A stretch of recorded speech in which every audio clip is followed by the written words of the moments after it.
ಬರ್ತಾ ಇದ್ದಾರೆ. ಅವರನ್ನು ಕುರಿತು ಗೌರವಪೂರ್ವಕವಾಗಿ ಬರಮಾಡಿಕೊಳ್ಳೋಣ. ಹಾಗೂ ಗೃಹ ಸಚಿವರಾಗಿದ್ದರು. ಭಾರತದ ಸ್ವಾತಂತ್ರ್ಯ ಚಳವಳಿಯಲ್ಲಿ ಬಹುಮುಖ್ಯ ಪಾತ್ರ ವಹಿಸಿದ್ದ ಇವರು ದೇಶದ ಅಸಂಖ್ಯಾತ ರಾಜಮನೆತಗಳನ್ನು ಭಾರತ ಒಕ್ಕೂಟದಲ್ಲಿ ವಿಲೀನಗೊಳಿಸುವಲ್ಲಿ ನಿರ್ಣಾಯಕ ಪಾತ್ರವನ್ನು ವಹಿಸಿ ಹುಟ್ಟಿನ ಮನುಷ್ಯರೆಂದೇ ಪ್ರಖ್ಯಾತರಾದರು.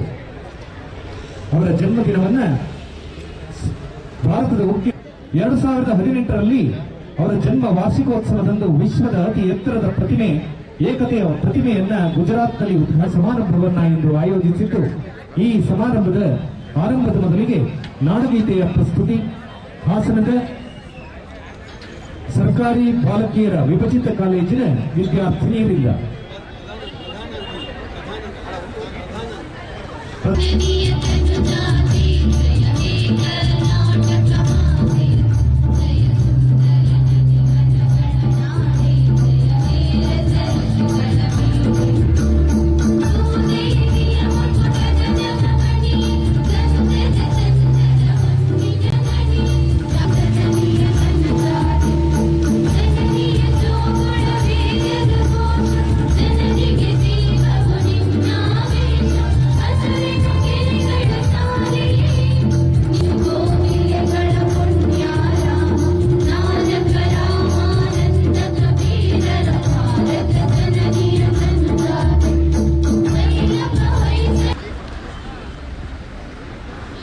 ಎಲ್ರಿಗೂ ನಮಸ್ಕಾರ. ಈ ದಿನ ಭಾರತ ಸರ್ಕಾರ, ಕರ್ನಾಟಕ ಸರ್ಕಾರ, ಜಿಲ್ಲಾಡಳಿತ, ಜಿಲ್ಲಾ ಪಂಚಾಯತ್ ಹಾಸನ, ಮೈ ಭಾರತ್ ಕೇಂದ್ರ ಹಾಸನ ವಿಶ್ವವಿದ್ಯಾನಿಲಯ, scouts and guides, NCC Hassan ಹಾಗೂ ಯುವಕ ಸಂಘ ಮತ್ತು ಯುವತಿ ಮಂಡಳಿ ಇವರುಗಳ ಸಂಯುಕ್ತಾಶ್ರಯದಲ್ಲಿ ಸರ್ದಾರ್ ವಲ್ಲಭಾಯ್ ಪಟೇಲ್ ರವರ 100 ಶಾಸಕರಾದ ಶ್ರೀಯುತ HK ಸುರೇಶ್ ರವರಿಗೆ ಎಲ್ಲರ ಪರವಾಗಿ ಹೃತ್ಪೂರ್ವಕವಾದಂತಹ ಸ್ವಾಗತವನ್ನ ಬಯಸ್ತಾ ಇದ್ದೇನೆ. ಹಾಗೇನೆ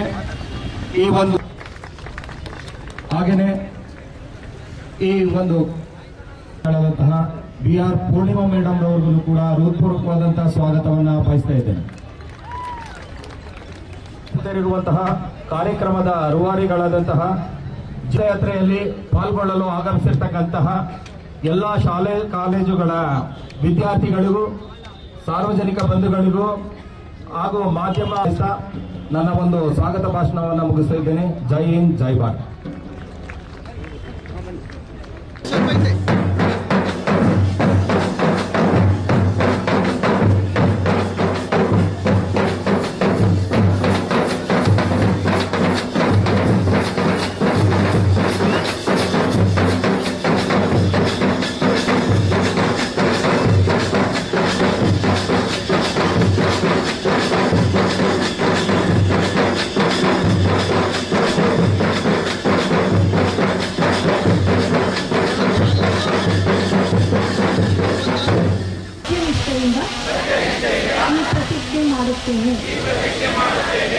ನಾನು ನನ್ನ ದೇಶದ ಏಕತೆ, ಅಖಂಡತೆ ಮತ್ತು ಭದ್ರತೆಯನ್ನು ಕಾಪಾಡಲು ಸಹ ಪ್ರಯತ್ನಿಸುತ್ತೇನೆ. ನಾನು ಈ ಪ್ರತಿಜ್ಞೆಯನ್ನು ನನ್ನ ದೇಶದ ಏಕತೆಯ ಆತ್ಮದಲ್ಲಿ ಮಾಡುತ್ತೇನೆ. ಇದನ್ನು ಸರ್ದಾರ್ ವಲ್ಲಭಭಾಯ್ ಪಟೇಲ್ ಅವರ ದೃಷ್ಟಿ ಮತ್ತು ಕ್ರಿಯೆಗಳ ಮೂಲಕ ಸಾಧ್ಯವಾಗಿದೆ. ನಾನು ನನ್ನ ದೇಶದ ನನ್ನದೇ ಆದ ಕೊಡುಗೆಯನ್ನು ನೀಡುವೆನೆಂದು ಸಹ ಸತ್ಯನಿಷ್ಠೆಯಿಂದ ನಿರ್ಧರಿಸುತ್ತೇನೆ. ಉಪಸ್ಥಿತಿ ಇರತಕ್ಕಂತಹ ಹಾಸನದ ಜಿಲ್ಲಾಧಿಕಾರಿಗಳೇ, ಈಗ ತಾನೇ ಪ್ರತಿಜ್ಞೆಯನ್ನ ಬೋಧಿಸಿದಂತಹ ಹಾಸನದ ಮಹಾನ್ ನಾಯಕ ಸನ್ಮಾನ್ಯ ಸರ್ದಾರ್ ವಲ್ಲಭಾಯ್ ಪಟೇಲ್ ಅಂತಕ್ಕಂಥದ್ದನ್ನ ನಾವು ನೀವೆಲ್ಲರೂ ಸಹ ನೋಡಿರ್ತಕ್ಕಂಥದ್ದು. ಬಹುಶಃ ಇವತ್ತು 150ನೇ ವರ್ಷಕ್ಕೆ ಪಾದಾರ್ಪಣೆ ಅವರ ಜನ್ಮದಿನವನ್ನ ಏಕತಾ ನಡಿಗೆ ಅಂತಕ್ಕಂಥದ್ದನ್ನ ಇಡೀ ದೇಶಾದ್ಯಂತ ಇವತ್ತು ಈ ಕಾರ್ಯಕ್ರಮವನ್ನು ಹಮ್ಮಿಕೊಂಡಿರ್ತಕ್ಕಂಥದ್ದು. ಈ ಕಾರ್ಯಕ್ರಮದ ರೂವಾರಿ ಮತ್ತೆ ಏಕತಾ ಇದಕ್ಕೆ ಒಂದು ಇದನ್ನ ಕೊಟ್ಟಂತಹ ಈ ದೇಶದ ನೆಚ್ಚಿನ ಪ್ರಧಾನಮಂತ್ರಿ ಆದಂತಹ ಸನ್ಮಾನ್ಯ ನರೇಂದ್ರ ಮೋದಿ ಅವ್ರನ್ನ ಈ ಸಂದರ್ಭದಲ್ಲಿ ನಾವು ಅನಂತ ಧನ್ಯವಾದಗಳನ್ನ ಅವರಿಗೆ ಅರ್ಪಣೆ ಮಾಡಬೇಕಾಗುತ್ತೆ. ಏಕೆಂದ್ರೆ ಈ ದೇಶಕ್ಕೆ ದುಡಿದಂತ ಮಹಾನ್ ನಾಯಕರುಗಳನ್ನ, ವಿಶೇಷವಾಗಿ ಸರ್ದಾರ್ ವಲ್ಲಭ ಪಟೇಲ್ರವ್ರನ್ನ ಈ ಭಾರತದ ರಾಜ್ಯಕ್ಕೆ ಒಬ್ಬ ವಕೀಲರಾಗಿ ನ್ಯಾಯವನ್ನ ಕೊಟ್ಟಂಥದ್ದು, ಉಪ ಪ್ರಧಾನಮಂತ್ರಿಗಳಾಗಿ, ಗೃಹ ಸಚಿವರಾಗಿ ಈ ದೇಶಕ್ಕೆ ಸಂದೇಶವನ್ನು ಕೊಟ್ಟಂತ ಮುಂದಿನ ಪೀಳಿಗೆ ಒಂದು ನಾಂದಿಯನ್ನ ಬರೆದಂತ ಮಹಾನ್ ನಾಯಕ ಅದು ಸರ್ದಾರ್ ವಲ್ಲಭಾಯ್ ಪಟೇಲ್ ಅಂತಕ್ಕಂಥದ್ದನ್ನ ಈ ಸಂದರ್ಭದಲ್ಲಿ ಹೇಳ್ತಾ, ವಿಶೇಷವಾಗಿ ಸರ್ದಾರ್ ವಲ್ಲಭಾಯ್ ಪಟೇಲ್ರ ಬಗ್ಗೆ, ಈ ದೇಶವನ್ನ ಮುನ್ನಡೆಸ್ತಕ್ಕಂಥ ಸನ್ಮಾನ್ಯ ನರೇಂದ್ರ ಮೋದಿ ಅವರ ಬಗ್ಗೆ ಯಾರಿಗೂ ಹೇಳಬೇಕಾಗಿಲ್ಲ. ಪ್ರತಿ ಮನೆಯಲ್ಲಿ ಏನಾದ್ರೂ ಸಹ ಈ ದೇಶದ ಸಂದೇಶ ಇದೆ. ಈ ದೇಶಕ್ಕೆ ಒಂದು ಸಂದೇಶವನ್ನ ಕೊಡ್ತಿರ್ತಕ್ಕಂಥವ್ರು ಯಾರು ಅಂದ್ರೆ ಅದು ಸರ್ದಾರ್ ವಲ್ಲಭಾಯ್ ಪಟೇಲ್ ರವರು ಮತ್ತೆ ಸನ್ಮಾನ್ಯ ನರೇಂದ್ರ ಮೋದಿ ಅವರು ಅಂತಕ್ಕಂಥದ್ದನ್ನು ಹೇಳ್ತಾ, ಇವತ್ತು ವಿಶೇಷವಾಗಿ ಈ ದೇಶಕ್ಕೆ ಏನು ಒಂದು ಇದಿದೆ, ಹಾಸನ ಜಿಲ್ಲೆಗೂ ಅದರದೇ ಆದಂತ ಒಂದು ಇದಿದೆ. ಇಲ್ಲಿ ಹೊಯ್ಸಳರು ಆಳಿದ ನಾಡು ಬೇಲೂರು ಇದೆ, ಹೊಯ್ಸಳೆ ನಮ್ಮ ಶ್ರವಣಬೆಳಗೊಳ ಇದೆ, ಹಾಸನಾಂಬೆ ಇದೆ. ಅದಕ್ಕೂ ಸಹ ಹಾಸನಕ್ಕೂ ಸಹ ಇತಿಹಾಸ ಇರ್ತಕ್ಕಂಥ 1000 ವರ್ಷ ಇತಿಹಾಸ ಇರ್ತಕ್ಕಂಥ ಯಾವ್ದಾದ್ರು ಜಿಲ್ಲೆ ಇದೆ ಅಂದ್ರೆ ಅದು ಹಾಸನ ಜಿಲ್ಲೆ ಅಂತಕ್ಕಂಥದ್ದನ್ನ ನಾವು ಈ ಸಂದರ್ಭ ಭಾವಿಸಬೇಕಾಗುತ್ತೆ. ಹಾಗಾಗಿ 1000 ವರ್ಷ ಇತಿಹಾಸ ಇರೋದ್ರಲ್ಲಿ 150ನೇ ವರ್ಷದ ಸನ್ಮಾನ್ಯ ವಲ್ಲಭಾಯ್ ಪಟೇಲ್ ರವರ ಜನ್ಮದಿನವನ್ನ ನಾವೆಲ್ಲರೂ ಆಚರಣೆ ಮಾಡ್ತಾ ಇದ್ದೀವಿ. ವಿಶೇಷವಾಗಿ ನನ್ನೆಲ್ಲ ವಿದ್ಯಾರ್ಥಿನಿಯರಿದ್ದಾರೆ, ಇವತ್ತು ಅವರಿಗೆ ವಿಶೇಷವಾದಂತಹ ಅಭಿನಂದನೆಯನ್ನು ಸಲ್ಲಿಸಿ, ಏಕತಾ ನಡೆ ಅಂದ್ರೆ ಒಂದು ದೃಷ್ಟಿ, ನಮ್ಮ ದೃಷ್ಟಿ ಏನಿರ್ಬೇಕಂದ್ರೂ ಈ ಸಮಾಜಮುಖಿಯಾದಂತಹ ದೃಷ್ಟಿ, ಈ ದೇಶಕ್ಕೆ ಏಕತೆಯ ಒಂದು ಸಮಾಜವನ್ನ ಸಂದೇಶವನ್ನು ಕೊಡಬೇಕು ಅಂತಕ್ಕಂಥ ದೃಷ್ಟಿಯಿಂದ ಇವತ್ತು ಈ ಕಾರ್ಯಕ್ರಮವನ್ನು ದೇಶಾದ್ಯಂತ ಹಮ್ಮಿಕೊಂಡಿರೋದು.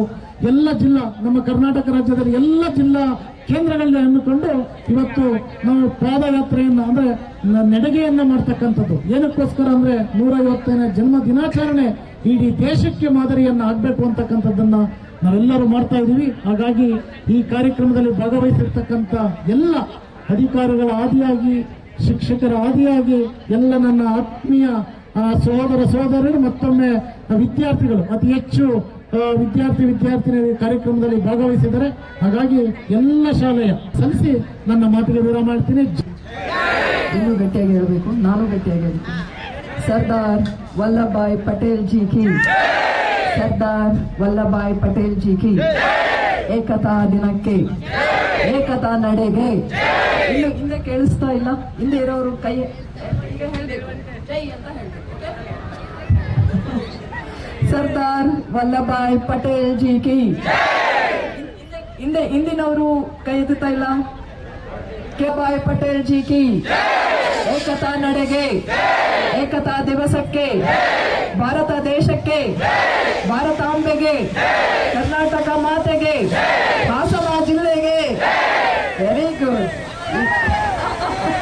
ಓಕೆ, ತುಂಬಾ ಚೆನ್ನಾಗಿ ಜೈಕಾರ ಹೇಳಿದ್ದೀರಾ. ಇವತ್ತು ಎಷ್ಟು ಅರ್ಥಪೂರ್ಣ ದಿನ ಅಲ್ಲ. ಇವತ್ತು ನಾವು ಸರ್ದಾರ್ ವಲ್ಲಭಾಯ್ ಪಟೇಲರ್ ಅವರನ್ನ ನೆನಪು ಮಾಡ್ಕೊಂತಿದ್ದೇವೆ. ಏನಕ್ಕೆ ಅವರನ್ನ ಏನಂತ ಕರಿತೀವಿ? ಉಕ್ಕಿನ ಮನುಷ್ಯ. ಉಕ್ಕಿನ ಮನುಷ್ಯ ಅಂದ್ರೆ ಯಾರು? ಹೌದು, ನಮ್ಮ ದೇಶ 560ಕ್ಕಿಂತ ಹೆಚ್ಚು ರಾಜ್ಯಗಳಾಗಿ ವಿಂಗಡಣೆ ಆಗ್ಬಿಟ್ಟಿತ್ತು, ಪ್ರಾಂತ್ಯಗಳಾಗಿ ವಿಂಗಡಣೆ ಆಗಿತ್ತು, ಭಾಗಗಳಾಗಿ ಒಡೆದು ಹೋಗಿತ್ತು.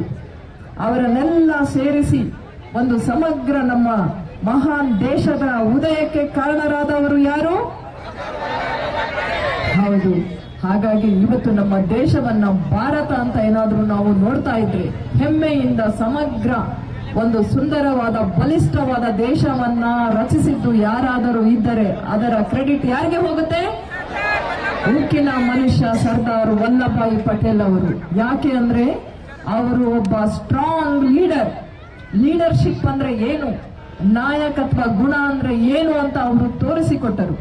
ನಮ್ಮ ಪ್ರತಿಯೊಬ್ಬ ಜನತೆ, ನಮ್ಮ ಮಕ್ಕಳು, ಅದರಲ್ಲೂ ಯುವ ಜನತೆ ನೆನಪಲ್ಲಿ ಇಟ್ಕೊಳ್ಬೇಕಾಗಿರೋದು ಇದೆ. ಒಂದು ಬಲಿಷ್ಠ ವ್ಯಕ್ತಿತ್ವ, ಪರ್ಸನಾಲಿಟಿ ಮತ್ತೆ ನಾಯಕತ್ವ ಇರಬೇಕಾಗಿದ್ದು ಪ್ರತಿಯೊಬ್ಬರಲ್ಲೂ ಇರಬೇಕು. ಅಂತಹದನ್ನ ನಮಗೆ ತೋರಿಸಿಕೊಟ್ಟವರು ಸರ್ದಾರ್ ವಲ್ಲಭಾಯ್ ಪಟೇಲ್ ಅವರವರು. ನಮ್ಮ ದೇಶದ ಪ್ರತಿಯೊಬ್ಬರು ಅವರಿಗೆ ಚಿರಋಣಿ. ನಮ್ಮ ದೇಶವನ್ನ ಉದಯಿಸಿದ್ದಕ್ಕೆ, ನಮ್ಮ ದೇಶವನ್ನ ಕಟ್ಟಿದ್ದಕ್ಕೆ, ನಮ್ಮ ದೇಶವನ್ನ ಬಲಿಷ್ಠ ಮಾಡಿದ್ದಕ್ಕೆ. ಹಾಗಾಗಿ ಅವರಿಗೆ ಒಮ್ಮೆ ದೊಡ್ಡ ಚಪ್ಪಾಳೆ. ಇಂದಿನ ಮಕ್ಕಳು ಇನ್ನೂ ಆಕ್ಟಿವ್ ಆಗಬೇಕು. ಲಾಸ್ಟ್ ಬೆಂಚರ್ ಎಲ್ಲ ಮುಂದೆ ನಿಂತಿದ್ದಾರೆ ಇವತ್ತು ಅಲ್ವಾ?